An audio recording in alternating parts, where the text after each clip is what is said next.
Greetings and salutations, everyone, and welcome to another installment of An Old Testament Academic Reacts. In this episode, we are going to discuss the law collections of the ancient Near East and how they compare to Mosaic Law. And to gain a better understanding of Mosaic Law, we must understand the political, sociological, and economic situations of the ancient Near East. We are therefore, then, going to draw from Dr. Walton's theme that these cultures drank from the same cultural river, demonstrating some form of similarity. This video will cover 3 ancient Near Eastern law codes, along with the Mosaic Law, how they are similar and dissimilar in certain ways. So if you guys like this sort of content and wish to see the channel grow, please don't hesitate to hit the like button and subscribe. And if you guys wish to support the channel financially, I'll go ahead and list a link to my Patreon in the description below. So, without further ado, let's get straight into it.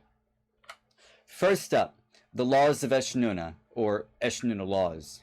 Now, the Laws of Ashnuna are a valuable, or at least provide a valuable example of Akkadian law codes written in the early 2nd millennium BCE, discovered at Tel Harmel, the ancient city of Sarupun, in 1945 and 47. What is interesting here, though, is that these laws reveal a development in the legal statutes of the ancient Near East. That is, a development exists from the Ashnuna laws to the Code of Hammurabi to the Middle Assyrian laws and finally the Mosaic Law, which seems to date sometime before the Middle Assyrian laws, depending on which Old Testament scholar you choose or follow. The kingdom of Ashnuna itself, after which the laws are called, arose after, or sometime after Ur III, which is also called the Neo-Sumerian Empire, around the year 2094. The kingdom was located north of Babylon and east of the Levant on the river Euphrates. After gaining its independence, Ilu Shulia declared himself the first king of Ashnuna, taking the title of king of the land of Warum. The laws are recorded on 2 fragmentary clay tablets, tablets A and B. Tablet A is larger than tablet B, though tablet B is better preserved.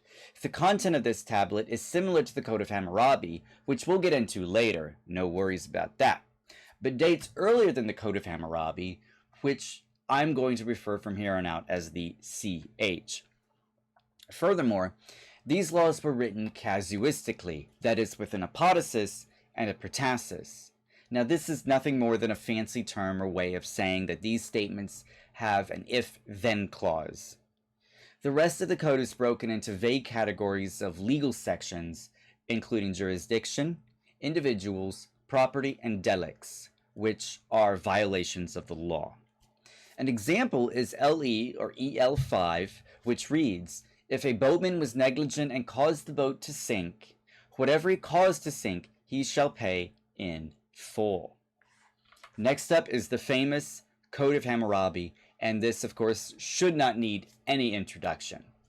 Dr. Brian Babcock states that Hammurabi was the 6th king of the first dynasty of Babylon and was contemporaneous with the patriarchs, that is, with Abraham, Isaac, and Jacob, living from 1792 to 1750. He is also responsible, that is, Hammurabi, for creating the Old Babylonian Empire under his reign. What do I mean by creating the Old Babylonian Empire? I just mean that he stretched the border of the Old Babylonian Empire to its greatest height in the first dynasty. So, a 2nd millennium law code, the CH contains some 282 laws addressing social issues and crimes. Furthermore, it provides a glimpse into the society of the Old Babylonian Empire, similar to the patriarchs. So some laws will contain the mundane daily lives of people, such as hiring a boat for the day and the cost of a jug of beer. This code contains a wide range of social issues, like I said, false testimony, degrees of murder, lesser forms of injury, and property damage. Interestingly, Babcock argues that these laws protect women and children who often received rights equal to free men. Furthermore, the code fixes economic prices and commercial transactions, often included a warranty. So don't be surprised if the Code of Hammurabi issues you an email detailing your extended warranty is about to expire. It also includes a prologue supporting Marduk as head of the pantheon and the legitimization of Hammurabi's rule, and an epilogue listing a summation, blessings, and finally, curses. Additionally, like the Ashnuna laws, these laws are casuistic. That is, they also have an apodosis and a protasis written in the conditional tense, or the if-then clauses. An example of this would be CH number 1, which reads, if a man accused a man and charged him with murder, but has not convicted him, his accuser shall be executed. Next up, the Middle Assyrian laws. The Middle Assyrian laws are a collection of laws from the ancient Assyrian capital, Ashur. These laws date to the reign of the Assyrian king Tiglath-Pileser I, who lived between 1115 and 1077, but the laws may predate the tablets as well by as much as 3 centuries, according to Victor Matthews. These laws, therefore, could have been updated or edited in that time, or at least the time leading from its creation to the time of Tiglath-Pileser I. There are roughly 16 laws that are preserved on 11 different tablets. I want to say 161, but I'm not sure. I might have that typo there. Written in casuistic form, much like the law codes mentioned earlier, that is the Code of Hammurabi and the Laws of Ashnuna. Meaning that these laws were written with a protasis and apodosis again.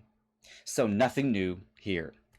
These laws contain regulations concerning women of the Elu class, that is, wives, widows, and devotees of the Kadiltu class, who were members of a minor temple of dedicatees with special privileges. Unfortunately, these laws include some form of bodily damage and injuries like the removing of a finger.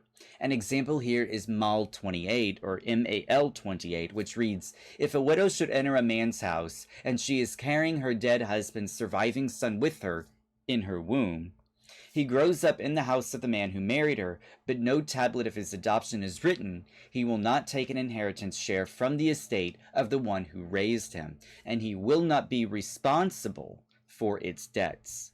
He shall take an inheritance share from the estate of his begetter in accordance with his portion. Next up, the Mosaic Law. Now, the Mosaic Law is concentrated into several distinct sections. Jewish tradition identifies 613 laws with other narrative material. First up, the Decalogue. The Decalogue, which is found in Exodus 20 verses 1 through 17 and in Deuteronomy 5 verses 6 through 21, is a formulation of the formulation of the Decalogue is apodictic or prohibitive, requiring the moral and religious requirements directed at individuals as members of the covenant. Next up is the Covenant Code in Exodus 20 verse 22 through 22:33, and it contains religious, humanitarian, and finally civil regulations. Most of these regulations are written again in casuistic form, much like the EL, the CH, the MAL, that is, if X, offense, then Y, legal consequences. The Priestly Code, Exodus 25 through Leviticus 16, is a collection of laws that are primarily focused on the priests and the acts of worship. Some topics include circumcision, the Passover, keeping the Sabbath, oaths, redeeming property, cleansing lepers, and keeping Yom Kippur and Sukkot.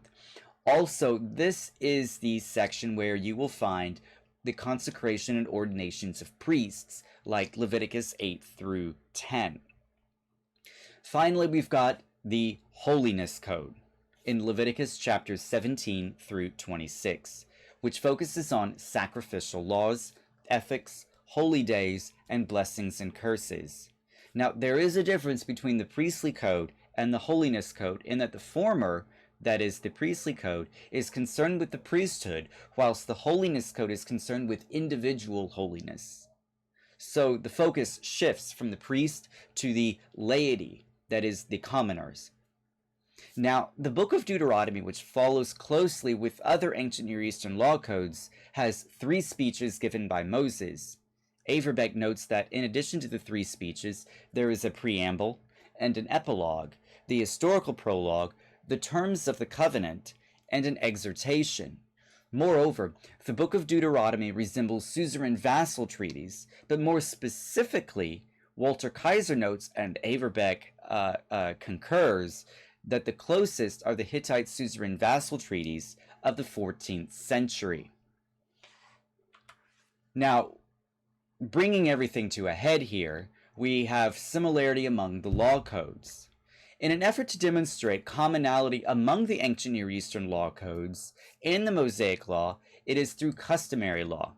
One such law is the Goring Ox Laws. Now, the Goring Ox Laws are a series of laws over at least over Mesopotamia. That's why we call them customary laws. So Exodus 21 verses 28 and 32 states that if an ox gores a man or his wife and he dies, the ox shall surely be stoned, and his flesh shall not be eaten. But the owner of the ox is free from liability.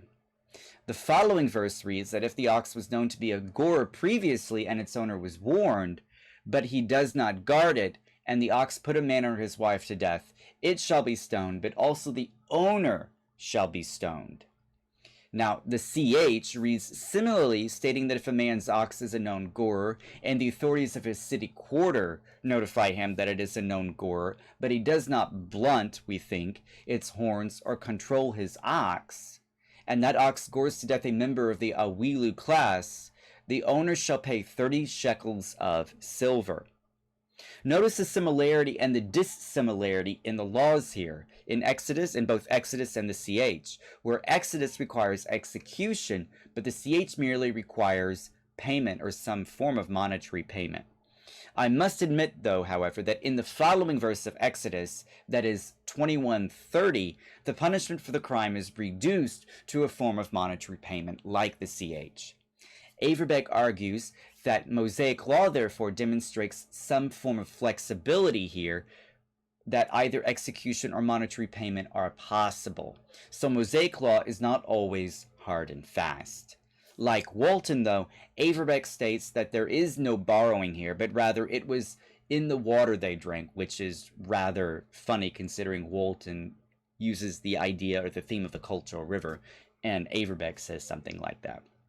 Anyway, suffice it to say that I cannot list every single example here. However, other examples of it were in the water they drank, to quote Averbeck again, and are in the following verse as well in Exodus 21 verse 32 when it comes to the Goring Ox Laws.